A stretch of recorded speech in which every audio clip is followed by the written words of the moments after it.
जय हिंद। इसके पिछले वीडियो में हमने पढ़ लिया था अफर्मेटिव प्लस और इंट्रोगेटिव का। ठीक है, अब हम पढ़ेंगे इम्परेटिव सेंटेंस क्या होता है, इसके बारे में हम आज एकदम डीपली पढ़ते हैं।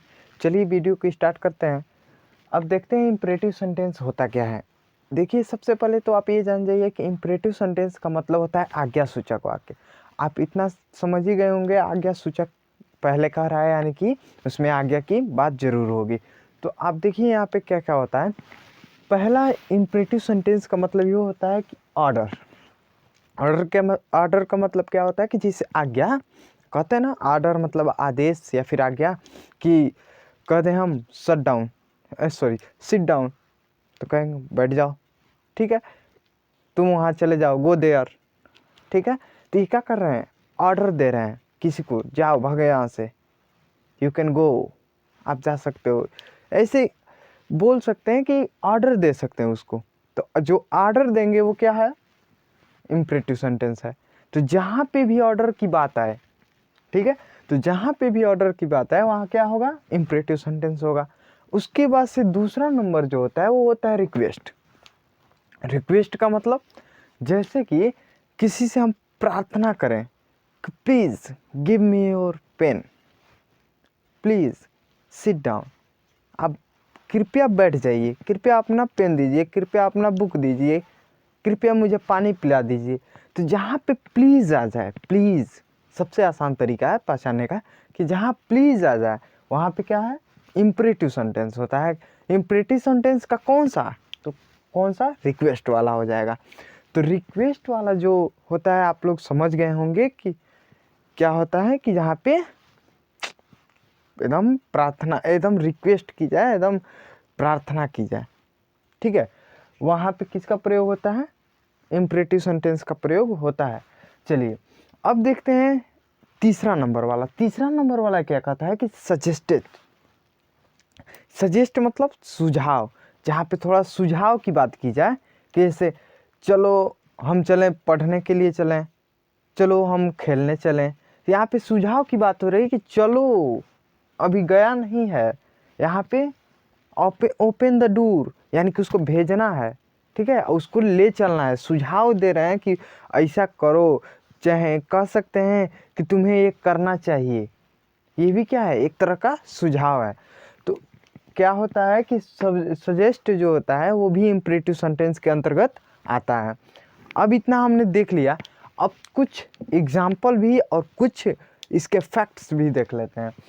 पहला क्या होता है कि इसमें जो होता है ना, यू छुपा होता है, लिखा है हमने छिपा होता है। अब कैसे छिपा होता है इसको भी समझ लीजिए। जैसे हम कह दें कि ओपन द डोर, मान लीजिए यहाँ पे 50 बच्चे हैं, ठीक है, अब कह दे ओपन द डोर, सब लेके अपने मुँह और ताकेंगे, किसको बोलना है। तब अगर यहाँ पे बात की जाए, अगर एक से अधिक लोग हैं, ठीक है, तो एक से अधिक लोग हैं तो वहाँ पे आप कहेंगे ओपन द डोर, तो वो नहीं समझ पाएंगे।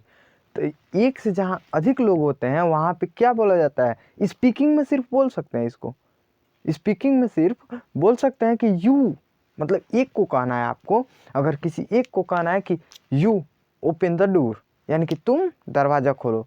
ठीक है, यानी कि किसी एक को कह रहे हैं तो वहाँ पे यू का प्रयोग कर सकते हैं, वहाँ पे नहीं छिपा रहेगा। लेकिन जब भी आप राइटिंग में लिख रहे हैं, इसको राइटिंग में कर रहे हैं, तो आप यहाँ पे यू का प्रयोग नहीं कर सकते, यू छुपा है। अगर यहाँ पे हम कहें ओपन द डोर, दरवाज़ा खोलो, तो भी कोई दिक्कत नहीं है। अगर ये भी बोल दें कि यू ओपन द डोर, तुम दरवाज़ा खोलो, तो ये भी कोई दिक्कत की बात नहीं है। लेकिन सिर्फ बोल सकते हैं, इसको लिख नहीं सकते। ठीक है, इसी प्रकार यू आपने जान लिया छिपा होता है। अब देखते हैं इसमें पहचानने का एकदम साधारण से साधारण तरीका क्या है कि यहाँ पे जो है ना, ये वर्ब के फर्स्ट फॉर्म से शुरू होता है। आप यहाँ पे देखेंगे तो ओपन, सीट, स्टैंड, गिव, ये सब क्या है, ये वर्ब का फर्स्ट फॉर्म ही है, एक्सिलरी वर्ब है। ठीक, एक्सिलरी वर्ब यानी कि वर्ब का फर्स्ट फॉर्म, यानी कि ये सहायक क्रिया, सहायक क्रिया कह रहे हैं, एकदम मेन वर्ब है इसका। ठीक है, सहायक क्रिया नहीं है। तो आप इतना समझ गए होंगे कि जो फर्स्ट फॉर्म से शुरू होता है और ऑब्जेक्ट अदर जितना जाए उतना तक जाता है तो क्या होता है हमारे, क्या होता है, इम्परेटिव सेंटेंस होता है। इतना बात समझ में आ गया। अब देखते हैं यहाँ पे तो हमने देख लिया ऑर्डर वाली बातें कि ओपन द डोर, दरवाज़ा खोलो, ऑर्डर दे रहे हैं। सिट डाउन, बैठने के लिए कर रहे हैं, वो भी ऑर्डर ही दे रहे हैं। स्टैंड अप, खड़े हो जाओ। Give up, give me a glass of water, यहाँ पे ये ना give me a glass of water भी हो सकता है यहाँ पे। तो इसका मतलब ये है कि मुझे एक गिलास पानी दो। गिव मी योर पेन, मुझे अपनी कलम दो। यहाँ पे इतनी सारी बहुत सारी चीज़ें हैं जो एग्जाम्पल के तौर पे आपको मिल जाएंगी। एक चीज़ क्या हो गई, ये ऑर्डर हो गई। अब देखते हैं रिक्वेस्ट कैसे यहाँ पे आ जाएगा।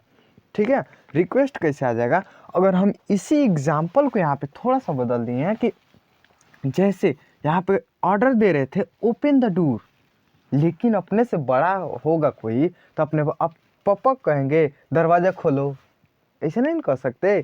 चाहे अपने सर जी को ऐसे थोड़ी कहेंगे अपना कलमिया देना, ऐसे नहीं कर सकते। तो वहाँ पे आपको क्या करना होता है कि आपको थोड़ा सा रिस्पेक्ट देना पड़ता है, वहाँ पे सम्मान देना पड़ता है। तो इसीलिए सम्मान देने के लिए वहाँ पे रिक्वेस्ट किया जाता है। अपने से बड़े को रिक्वेस्ट कीजिए, अपने से छोटे को भाई वैसे बोल सकते हैं। ठीक है, तो यहाँ पे कोई दिक्कत नहीं है। चलिए यहाँ पे रिक्वेस्ट कैसे करते हैं, देखिए मान लीजिए ओपन द डोर, अगर मान लीजिए आप किसी कारणवश दरवाज़ा नहीं खोल पा रहे, आपसे बड़ा है कोई, तो आप वहाँ पे ऐसे नहीं कहेंगे दरवाज़ा खोलो, आप ऐसे ही कहेंगे कृपया दरवाज़ा खोल दीजिए। तो यहाँ पे रिक्वेस्ट की बात हो रही है। तो यहाँ पे जब प्लीज़ लग गया ना तो ये क्या हो गया, रिक्वेस्ट हो गया हमारा। तो क्या कर सकते हैं कि प्लीज़ ओपन द डोर, कृपया दरवाज़ा खोलिए। प्लीज़ सिट डाउन, कृपया बैठ जाइए। मान लीजिए आप बैठे हैं, आगवा कौन टीवी देख रहे हैं, आगवा कौन बकलोल खड़िया गया, आपसे बड़ा है तो मारेंगे थोड़ी ना, तो उसको समझाना पड़ेगा बढ़िया से। तो बढ़िया समझा नहीं पाएंगे कैसे कि आपसे बड़ा है। तो उसी को निपटाने के लिए क्या बोल देंगे, प्लीज़ सिट डाउन, कृपया बैठ जाइए, हमको दिखाई नहीं दे रहा है यहाँ पे। ठीक है, अब देखिए यहाँ पे अगर स्टैंड अप भी करना है, किसी को खड़ा भी करना है, मान लीजिए डेस्क पर बैठे हैं और उतनी वजनदार है, आपको डेस्क घिसकाना है, तो आपको आपसे बड़ा भी है तो आपको खड़ी आने के लिए उसको ऐसे थोड़ी कर देंगे खड़े हो जाओ। अब मान लीजिए कोई आपके टीचर ही बैठा है आपके डेस्क पे, तो आप ऐसे थोड़ी कर देंगे खड़ा हो जाओ, आप कहेंगे सर प्लीज़ खड़े हो जाइए, तो ये सब कहेंगे ना।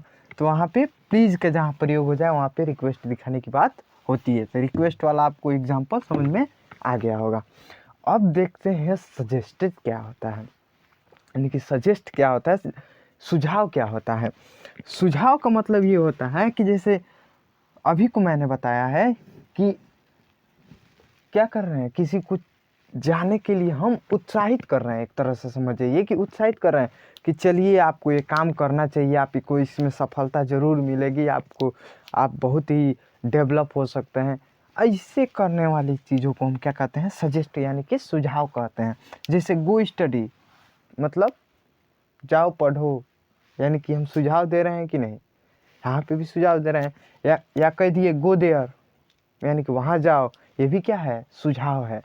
तो मुझे विश्वास है कि आप लोगों को समझ में आ गया होगा। मैं कुछ एग्जांपल दे रहा हूँ जिसे आप बताएंगे कमेंट बॉक्स में कि ये क्या एक कौन कौन सा है रिक्वेस्ट है, कौन आपका सजेस्ट है, और कौन क्या है कि ऑर्डर है।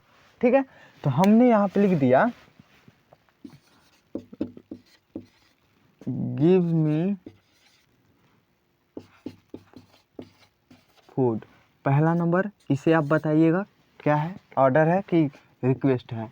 ठीक है, अब हम कह दिए गो देयर, ये दो चीज़ें हैं, दो चीज़ मिलता है, ये भी आपको बताना है कि क्या क्या हो सकता है दो चीज़ें।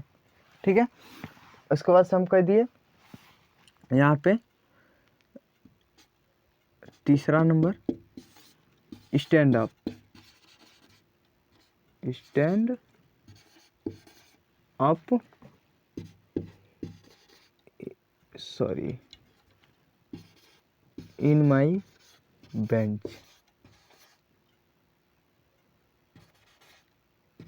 ठीक है। आप इन तीनों का बताइएगा कि कौन कौन सा है रिक्वेस्ट है, कौन ऑर्डर है, कौन सजेस्ट है। सो आप लोगों को बात समझ में आ गई होगी। इसके बाद ऑप्टेटिव सेंटेंस का इसके अगले वीडियो में, तब तक के लिए इसका स्क्रीनशॉट लीजिए और इसका नोट्स बनाते रहिएगा आप लोग।